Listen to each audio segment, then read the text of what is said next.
It's a lot of work, it's a lot of blood, sweat, tears, but it really is worth it when you see all these blooms coming, and it's gorgeous.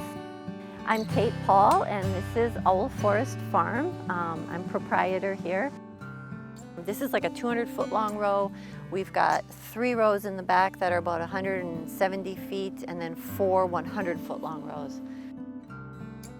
We have 32 peony varieties that we planted as part of the Minnesota Department of Ag grant study.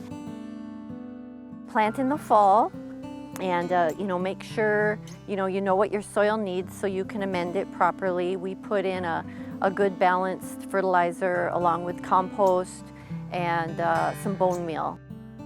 The ideal stage for harvesting is in the soft bud stage. For cutting, you could cut any length you need, but a 45-degree angle is ideal just so that they can be a little easier for taking up water. Once in the shop, we remove a few sets of bottom leaves. We can fit more in a vase that way.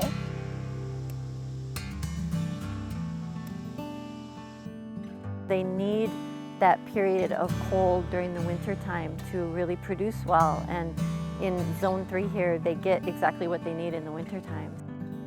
Going forward, these are really long-lived plants. I mean, they're going to be producing for decades.